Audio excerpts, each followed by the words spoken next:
تذکرہ امام حسین میں کربلا کے بعد کیا ہوا؟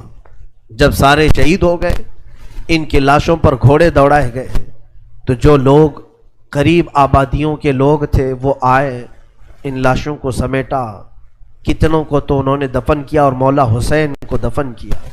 اب بیویاں خیمے میں تھیں، قیدی بنائی گئیں۔ سیدہ زینب فاطمہ زہرا کی سگی بیٹی ہیں، حسین ابن علی کی سگی بہن ہے، زوجات امام حسین ہیں، بی بی سکینہ ہیں۔ اس خیمے میں چند عورتیں رہ گئیں اور بیمار زین العابدین ہیں۔ یزیدی لشکر کی طرف سے لوگ آئے اور کہا کہ اپنے ہاتھ آگے بڑھاؤ۔ ہاتھ آگے بڑھائے گئے تو ان کو ہتھکڑیاں ڈال دی گئیں۔ رسول اللہ کے گھر والوں کو ہتھکڑیاں ڈال کر باہر نکالا گیا، خیمے اجاڑ دیے گئے۔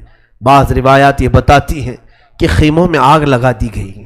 جب خیمے جل گئے، شام کا وقت تھا، مغرب کے بعد یہ لٹا ہوا تاخت و تاراج قافلہ کوفہ کی طرف جا رہا تھا۔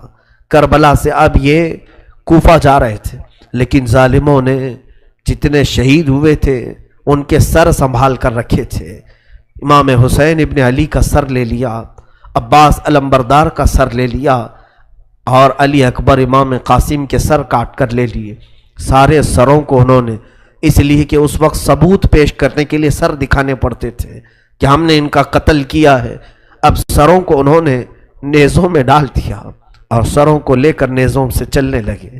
یہ سفر ان کا شروع ہوا، کوفہ کی طرف چلے۔ یہاں ایک بڑی بات مجھے یاد آتی ہے۔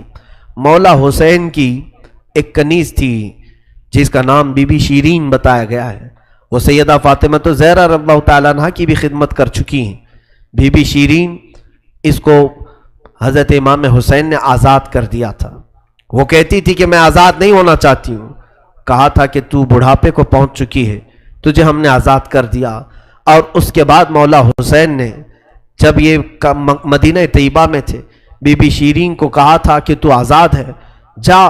بہت سارا مال دیا تھا اور جمع کر کے کہا تھا کہ تو چلی جا، اپنی بقیہ زندگی آرام سے گزار۔ تو کہتی ہے ایک شرط ہے میری، میں اس شرط پر جاؤں گی۔ امام حسین ابن علی نے پوچھا کہ ہم نے تجھے کسی چیز سے روکا نہیں، منع نہیں کیا، کیا چیز تو چاہتی ہے؟ بی بی شیرین نے کہا تھا کہ مولا حسین، بس چاہتی ہوں کہ میں گھر بنا لوں، گھر میں رہوں، ایک بار آپ اپنے قدم رکھ دینا، ہم غریبوں کے گھر پر ایک بار آپ تشریف لے آئیں، میری وہ معراج ہو جائے گی۔ امام حسین نے کہا بس اتنی سی بات، ہم تو غریبوں کے گھر روز جانا پسند کرتے ہیں، ہم روز جانا پسند کریں، جا ٹھیک ہے تیرے گھر ہم آئیں گے۔ اور بی بی شیرین نے کہا نہیں مولا، میری ایک درخواست یہ ہے کہ آپ اپنے خاندان کے ساتھ آئیں گے، اپنے شہزادوں شہزادیوں عورتوں کے ساتھ آئیں گے۔ مولا حسین نے ساری عورتوں سے کہا دیکھو بی بی شیرین کہتی ہے اس کے گھر دعوت ہے، ہم سب آئیں گے۔ اور اس کو بطور مسکراتے ہوئے آپ نے فرمایا بی بی شیرین، ایسا نہ ہو کہ ہم آئیں اور تو پہچان ہی نہ سکے، ایسا نہ ہو کہ تو پہچان ہی نہ سکے۔ قدموں میں گر گئی، کہا کہ میں آپ کے گھر کی کھائی ہوئی، میں آپ کی پروردہ، کبھی آپ کو نہ پہچانوں، ایسا کیسے ہو سکتا ہے؟ وہ خاتون گئی، کوفہ کے قریب ایک چھوٹی سی بستی میں گھر بنایا، بڑا اچھا سا گھر بنایا، اور اس کی بستی والے بھی اس کی بڑی عزت کرتے تھے کہ یہ فاطمہ کے گھر کام کی ہوئی عورت ہے، حسین ابن علی کے گھر کام کی ہوئی عورت ہے۔ وہ ہر گھر میں جاتی تھی، بستی والوں سے کہتی تھی لوگوں دیکھنا میں نے گھر بنایا اور پیغام بھیج دیا ہے، فاطمہ کے لاڈلے شہزادے رسول امام حسین نے مجھے وعدہ کیا ہے ایک بار وہ میرے گھر تشریف لائیں گے۔ بستی والے کہتے تھے کیا تیری قسمت ہے کہ تیرے گھر مولا حسین آنے کی بات کر چکے ہیں، رسول اللہ کا شہزادہ تیرے گھر آئے گا۔ سب اس کی گاؤں میں بڑی عزت تھی، لوگ کہتے تھے کہ اس کی بات پر حسین آنے والے ہیں۔ ایک بار جیسے ہی بی بی شیرین کو خبر ہوئی کہ امام حسین مدینہ سے مکہ نکل چکے ہیں اور مکہ سے کوفہ آنے والے ہیں، جیسے ہی یہ خبر ملی تو اس نے پیغام بھجوایا اور پھر اپنے گھر کو رنگ و روغن کرنا شروع کر دیا اور کمرے سجائے کہ مولا حسین کا قافلہ آ رہا ہے اور کوفہ جانے والے ہیں اور میرے گھر پر ٹھہریں گے۔ جنگ کی کوئی خبر ہی نہیں تھی۔ گاؤں والوں کو جیسی اطلاع ہوئی، گاؤں کے سارے لوگ اس کے ساتھ مل گئے۔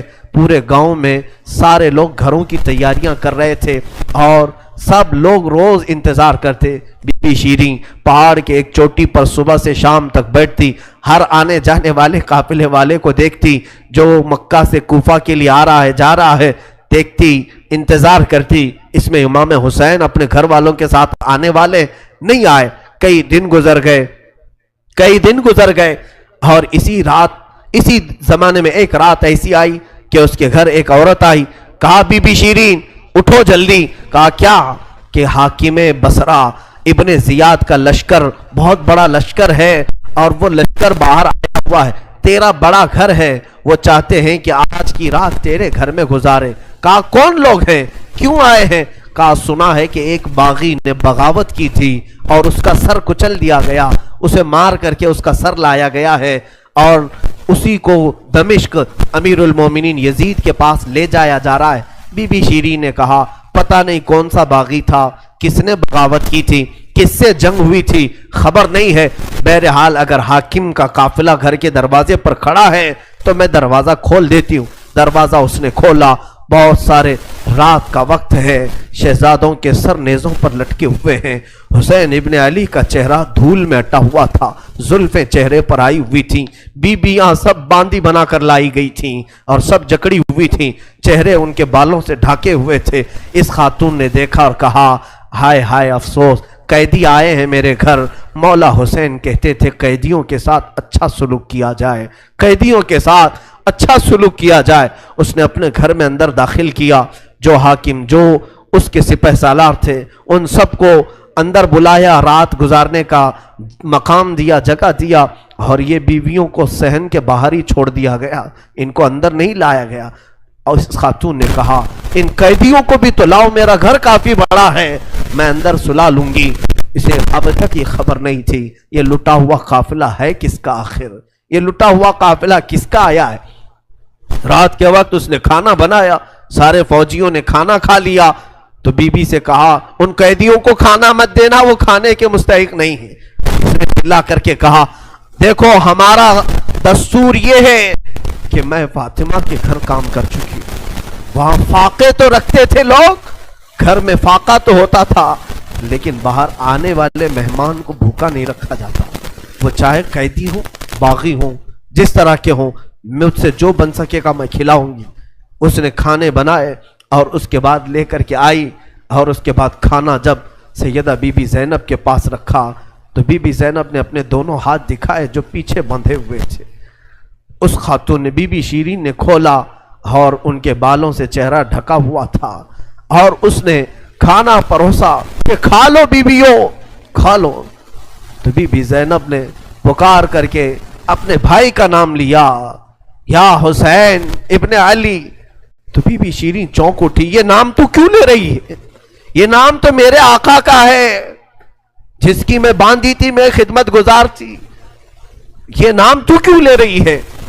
بی بی زینب کہتی ہے بی بی شیریں کیا ہم نے تجھے پہچان لیا, بابا نہیں کہتے تھے, کسی دن ہم گھر پر آئیں اور تو پہچان ہی نہ سکے. یہ جو اونچے نیزے پر سر دکھ رہا ہے تیرے آقا مولا حسین کا سر ہے, اور یہ علی اکبر کا سر ہے, یہ قاسم کا سر ہے. بی بی زینب پکارتی گئی. بی بی شیریں نے دیکھا اور پکار کر کے کہا مولا کیسی مہمان نوازی کا وقت تم نے دیا, کیا اس طرح بھی کوئی مہمان بنتا ہے کسی کے گھر. اور یہ کہتی ہوئی غش کھا کر گر پڑی, اس پر پانی ڈالا جاتا, وہ اٹھتی پھر غش کھا جاتی, بے ہوش ہو جاتی. سچ کہا تھا مولا حسین نے, اے بی بی شیریں ہم تو وعدہ کیے ہیں آ کر رہیں گے, کہیں ایسا نہ ہو کہ تو پہچان ہی نہ سکے. سچ کہا تھا مولا حسین, آپ اس حالت میں میرے گھر آئے کہ میں پہچان نہ سکی, کیونکہ وہم و گمان میں بھی نہیں تھا کہ فاطمہ کے لاڈلے کا کٹا ہوا سر کبھی گھر آ سکتا. وہ غش کھا کر کے گر گئی. روایات میں ہے صبح جب اٹھا لوگوں نے, فوجیوں نے اٹھ کر کے دیکھا تو بی بی شیریں کا جسم ٹھنڈا پڑ چکا تھا, اس کی روح نکل چکی تھی. غم حسین میں لوگوں کی جانیں چلی گئی. یہاں آج دو آنسو ہمارے نکلتے ہیں تو لوگ ہمیں بولتے ہیں غم حسین میں لوگوں کی روح نکل گئی. جو اصلی محبت کرنے والے تھے وہ دنیا سے ہی رخصت ہو گئے. مولا حسین کی محبت کرنے والی بی بی شیریں دنیا میں نہیں رہی. کہا آخری جملے اس کے یہ تھے، گھر بڑی آن شان سے اس لیے بنایا تھا کہ ایک بار مولا قدم رکھیں گے. اب انہوں نے قدم رکھ دیا تو اب جینے میں کوئی مزہ نہیں ہے، اب میری زندگی کی تمنا پوری ہو گئی ہے. اس کے بعد یہ قافلہ نکلا، کوفہ کی طرف جا رہا تھا، ابن زیاد تک پہنچنا تھا. حاکم بصرہ، حاکم کوفہ عبید اللہ بن زیاد کے پاس یہ قافلہ جانے سے پہلے کئی منزلوں پر رکا. دوسری رات آئی تھی. دوسری رات ایک گرجا گھر کے پاس ان کا قیام ہوا. وہ ایک عیسائی کا گرجا تھا، وہاں پر قیام ہوا. عیسائی نے دیکھا کہ بہت سارے کٹے ہوئے سر آئے. اس نے بھی اپنے چرچ میں رکنے کی اجازت دی تھی. ہائے افسوس، عیسائی بھی رحم کھا رہے ہیں. کیسے وہ مسلمان تھے جو رسول اللہ کے گھر والوں پر رحم نہ کھا سکے. عیسائی نے وہاں پر رکنے کی اجازت دی. اس کے بعد کہا، رات کو اس نے کہا کہ یہ جو سروں پر، یہ جو نیزوں پر سر ہیں، کیا یہ ہمیں ایک رات کے لیے دو گے؟ لوگوں نے کہا لے لو لے لو، لیکن امانت کے ساتھ واپس کرنا کہ یہ ہمیں دمشق پہنچانا ہے. اس نے سر حسین کو لیا، دھول کو صاف کیا، اس لیے کہ اسے دور سے ہی اس چہرے میں کچھ چمک نظر آ رہی تھی. اس عیسائی راہب نے رات کے وقت دیکھا، ایک تخت پر رکھ کر کے سر حسین کا غور سے مطالعہ کرنے لگا اور اپنی پرانی کتابوں سے ملانے لگا. پرانی کتابیں پڑھتا تھا اور چہرہ دیکھتا تھا، بار بار دیکھتا تھا. پھر چیخ کر کے کہا، ہاں میں اپنے مقام کو پہنچ گیا، اس لیے کہ مقدس کتابوں میں لکھا ہوا ہے نبی کے آخری نبی کا نواسا ظلمن قتل کیا جائے گا اور اس راستے سے جائے گا، اور یہاں کی گرجا میں اگر رکے تو گرجا میں جو خدمت گزار ہے وہ اس کی خدمت کرے، مولا اسے جنت عطا کرے گا. وہ عیسائی راہب کہتا ہے وہ چہرے میں ساری علامتیں جو کتابوں میں لکھی یہی ہیں. وہ ایمان لے آیا، کلمہ طیبہ پڑھا، اسلام قبول کیا. رات میں اس کی دنیا بدل گئی. میرے عزیزو، اسی کو کہا جاتا ہے اسلام زندہ ہوتا ہے ہر کربلا کے بعد. حسین کے انتقال کے بعد بھی اسلام پھیل رہا، ایمان دوسروں کو بانٹ رہے ہیں. صبح تک اس گرجا میں رکے، پھر دن پورا گزارے اور شام کے وقت ٹھنڈے وقت میں کوچ کرنے کا ارادہ کیا. اور سر امام حسین جو ان لوگوں نے نیزے پر لیا تھا اس کو ایک جگہ گاڑ دیا، اور اس کے بعد اپنے پانی وغیرہ کے استعمال کے بعد قافلے کو کوچ کرنے کا حکم دیا. قافلہ آگے چلا، لیکن جو فوجی آتا سر حسین کو اٹھانے کے لیے نیزے پر، وہ تو ہلکا ہو چکا تھا لیکن وہ زمین میں ایسا گڑ چکا تھا کہ اٹھتا نہیں تھا، کسی سے ہل نہیں رہا تھا. بہت لوگوں نے کوشش کی. پھر آ کر کے انہی ظالم یزیدیوں نے بی بی زینب سے کہا، اے خاتون، یہ تمہارے بھائی کا سر زمین پر ایسا جمع ہوا ہے، ہٹتا نہیں ہے، آگے بڑھنا ہے ہمیں، یہ ہٹتا نہیں ہے. بی بی زینب نے غور سے دیکھا اور کہا، قافلے میں دیکھ لو سب ہیں یا نہیں، قافلے میں سب ہیں یا نہیں. دیکھا گیا تو بی بی سکینہ قافلے میں نہیں تھی، قافلے میں موجود نہیں تھی. بی بی زینب نے کہا، وہ میرا غیور بھائی ہے، اپنے خاندان والوں کو چھوڑ کر کہیں جاتا نہیں تھا، اپنی بچی کا غم ہوگا، آگے نہیں بڑھتا، تلاش و سکینہ کہاں ہے. لوگوں نے ڈھونڈنا شروع کیا. پہاڑ کی ایک چھوٹی سی چوٹی پر وہ بیٹھی ہیں اور ایک خاتون کی گود میں بیٹھی ہیں.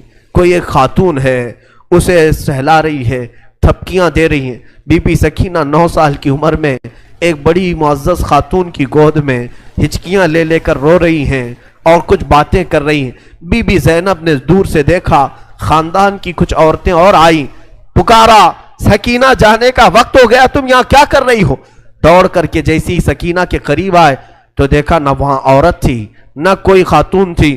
سکینہ کو اٹھایا، کیا کر رہی تھی تم، یہاں کیسے آئی، کون عورت، کس سے بات کر رہی تھی؟ سکینہ نے کہا، میں جانتی نہیں تھی، یہاں حاجت کے لیے آئی تھی، اچانک ایک خاتون نمودار ہوئی، اس نے مجھے گود میں اٹھایا، بوسے دینا شروع کیا، میرا ماتھا چوما. میں نے پوچھا کہ تو کون ہے؟ تو اس نے کہا، اے بچی تو نہیں جانتی، میں تیری دادی فاطمۃ الزہرا ہوں، میں فاطمۃ الزہرا ہوں، رسول اللہ کی شہزادی ہوں. میں اپنی دادی کے گود میں سو گئی، بڑا نرم گود تھا، بڑی ان کی